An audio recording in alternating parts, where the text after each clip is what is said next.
Chief Meteorologist Haley Clawson. We are closing out this month on an incredibly hot note. Now, looking back over the month, we have actually had more below normal days than above average, which is fantastic because really for June, July, we weren't able to say that.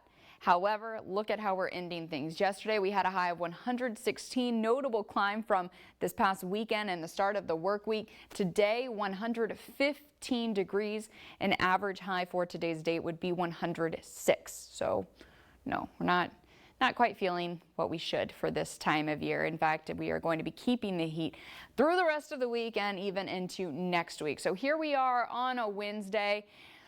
For me, this is pretty miserable. I don't know about you. I was trying to do some type of workout in the yard today, and that's just not possible after like 10 a.m. Really heating up out there. Plenty of sunshine going to be with us. Sunset now until 7:13.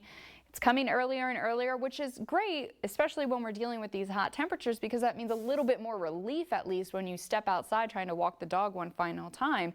However, winds out of the northwest, 5 to 10 miles per hour, a little bit of a breeze, nothing substantial to really help cool us down. We still have high pressure in place over the desert southwest, and that's exactly where it's going to be staying as we head through our Thursday, Friday, even this upcoming weekend. There is going to be a bit of a difference. Temperatures will begin to slide a little bit more tomorrow because of additional humidity that's going to be moving in. It's not really going to be having a huge impact on the heat. It's still going to be hot, but now we're going to be talking about heat and humidity, keeping that excessive heat warning in effect through 8 p.m. on Monday. Now, these are dangerous conditions when you're combining the heat and the humidity, especially ahead of a holiday weekend when so many people are going to be either off work or just out and about, enjoying time with family, friends, doing their own thing. But we're dealing with temperatures that are not typical for this time of year. So our first alert Comfort Air 7-day forecast shows how we try to cool down a little bit. Tomorrow looking to be cooler than what it was today, but it doesn't mean there's going to be any relief because it's going to be extra humid. Today it's been fairly dry. Tomorrow, humidity increases, continues to increase for Friday, where even an isolated mountain storm can't be ruled out.